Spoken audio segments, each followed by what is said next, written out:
So, Eddie Howe has spoken to the media on his birthday. Not that I think he'd be paying too much attention to his birthday, given the magnitude of the game tomorrow night. But let's see what the gaffer had to say in his press conference this morning.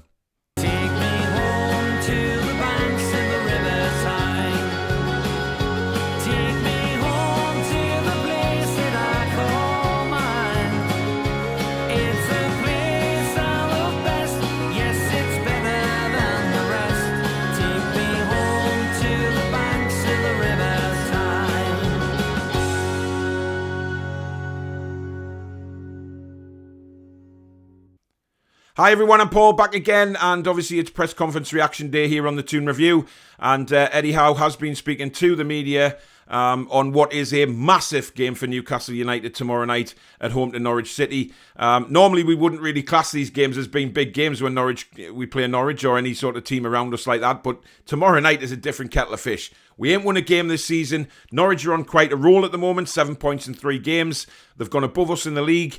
They'll be fancying it as well, so it's going to be very, very tough.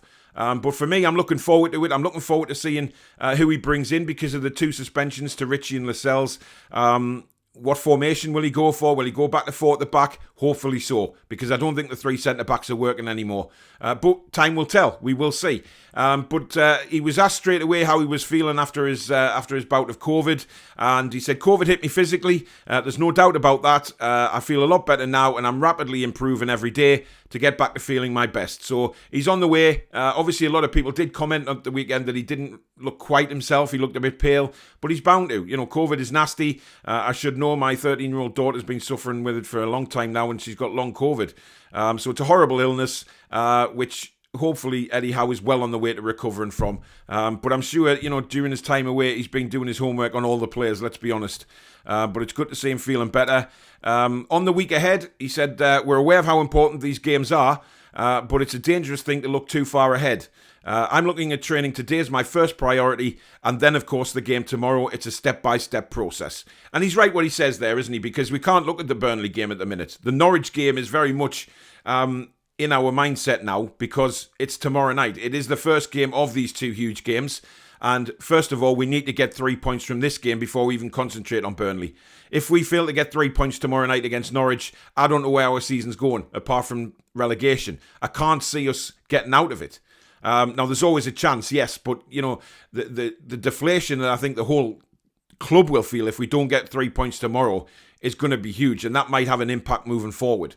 But we have to stay positive. I'm sure Eddie Howe will have noticed some of the players very, very poor on Saturday. Luckily, 2 of those are suspended in Ritchie and Lascelles. So, like I said, it's going to be very interesting to see what formation and lineup he goes for. But it's good that he's focusing on today, the training session, getting the players in the right mindset for this game, and then concentrating tomorrow on the actual game itself. About the Arsenal game, he went on to say, I wouldn't necessarily say we created really clear-cut chances, but we created enough in the game at a really tough opponent to know we will be in games from an attacking perspective.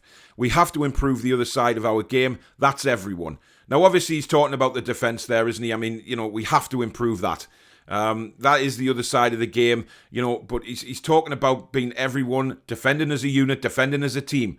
But what you can't accept is individual errors that came on Saturday to leading up to the Arsenal goals. You know, Jamal Lascelles, for some reason, stuck his arm in the air and didn't even bother trying to get to Saka. You know, once Saka had beaten his man, he was in, but Lascelles just stood there with his arm in the air, yet he was the one playing everybody on side. Absolutely pathetic defending. Matt Ritchie got caught out for the Martinelli goal as well, but if you look at the pictures, they weren't even in a straight line. The defence, it was sort of it was sideways, and you're not going to defend against top quality opposition like that.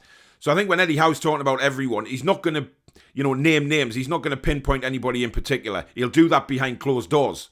He won't name and shame players. But we all know as fans who those players are and where we need improvement. The forward line wasn't great on Saturday either. I thought Wilson went down far too easily for that penalty incident in the second half. I thought ASM was poor again. Trying to dribble out of situations when he's got 3 players around him outside the penalty area. You just don't do that. Get rid of it. But I'm sure that's something that the coaching staff will work on with St. Maximin anyway. He went on to say, we saw Dubravka return and I thought we played very well. thought he played very well. I thought there were positive signs, albeit in defeat. We know we can't keep saying that. We have to change these small margins that are costing us the other way, but I'm sure we can do it. Again, the small margins are defending because, well, let's face it, they're not really small margins at the minute, are they? They're absolutely massive. When you think about how many defensive errors have cost us goals this season, it's just not good enough, and it needs tightening up. It needs work on, which I'm sure, obviously they know, they're aware, and I have a feeling in training today they will be focusing firmly on defending and letting the forward guys do their job. But whoever's playing tomorrow will be drilled in training today about where they need to be, how they need to play, and, positional sense as well, because the positional play from our defenders is rotten at the core. On the suspensions, he went, it's good for us to see the squad because there's some players I've had very little time, I've seen very little in my time here for various reasons, but I'm confident whoever comes in will give a good account of themselves. Now, he's not going to tell us who's playing. He won't do that. We won't know until an hour before kick-off tomorrow. There'll be lots of rumours about who's starting, who isn't, but for me, I would like to wait till the team sheet comes out an hour before the game, and that's 100% confirmed. But clearly, we're going to have people stepping in, obviously for Ritchie and Lascelles. Now, does he go 4 at the back? Does he put Shah, Fernandez? Hopefully, please God, those two play if he goes 4. But the left-back situation, if he does go 4, Jamal Lascelles hasn't exactly played a lot of football this season, so he may play Kieran Clark at left-back. Now, we know he's played there before. He's done all right. But for me, I'd love to see Jamal Lascelles given a go. I really would. But again, it's all down to the manager. Now, on his first game at St James's Park, he goes on to say, Brentford was a unique experience watching from a hotel and something I don't want to experience again. You have a feeling of control, but I had no control at the same time. I could hear a delayed noise from so far away. I'm looking forward to experiencing that tomorrow and really trying to get the crowd to help us, which I know they will. Hopefully, they can lift the players to produce a great performance. Now, what we need to do as fans is obviously from the off, go at them 100%. Obviously the volume inside St James's Park is fantastic before a game with war flags and everything like that and the music.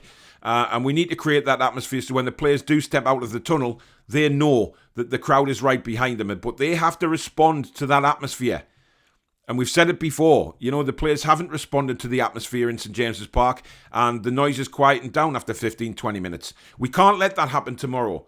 It doesn't matter how we start the game, we've got to stay behind the team because this game is massive. We can't get on the players' backs early doors because that'll just make them more nervy. It's crazy to think that, we're 13 games in and already we're talking about a game of this magnitude and the players being nervous and we've got to get 3 points. But we simply have to. The facts are there. If we don't win these 2 games, we are in the mire. We win them and we're right back in amongst the pack again. So it's massive for Newcastle United tomorrow. But the manager knows that. And he will be telling the players to bounce off the atmosphere. But now is the time for these players to stand up. We didn't see that against Arsenal. This is a time for these players to show what they're made of in the trenches and absolutely give everything for this football club. Blood and guts, the whole lot. And those who don't show that tomorrow night shouldn't be in the team. Should be nowhere near the starting lineup. You want players in that first 11 who are going to sweat blood and guts for the team, the fans, the club, everybody, to get out of this mire that we're in. So let me know what you thought of Eddie's comments down below. Are you confident going into tomorrow's game? Are you looking forward to going to St James's Park and rolling them on? Or are you very nervous? And where do you think the season's going? Let's have a conversation down in the comments. I love reading them all. I try and, if I don't respond written, I always put a heart next to them to say I've read them. So thank you very much for everyone that takes part in that. If you have enjoyed the video, guys, as usual, please do hit the like button for me and help us continue to grow the channel. And also, if you're new and you like what you see, please do consider subscribing. Lots of live shows coming up on here, as well as recorded ones like this. So if you like Newcastle United and you want regular news, regular videos, regular shows, this is the channel to be at. Coming up this week, obviously, we've got the 4 Horsemen of the Toon tonight. That is on its new channel, World of Sport TV. Please go and subscribe to that so you know where that is. Hit the notification bell as well so you know when they go live. It's going to be on there once every 2 weeks on World of Sport TV. So make sure you're tuned into that channel tonight at 8 o'clock for 2 hours of complete laughter and banter. And I have a feeling Barry's got a few things prepared for John, so it should be a really, really good laugh tonight on the Four Horsemen on World of Sport TV. On the Toon Review, on Wednesday, we have Fan Forum at 8:30, so come and join me live on the show for that. And also on Thursday night, we've got the preview for the Burnley game, with the games coming thick and fast. Join me and Dave Harrison for that one. But in the meantime, guys, enjoy the rest of your Monday. I'll see you soon. Take care.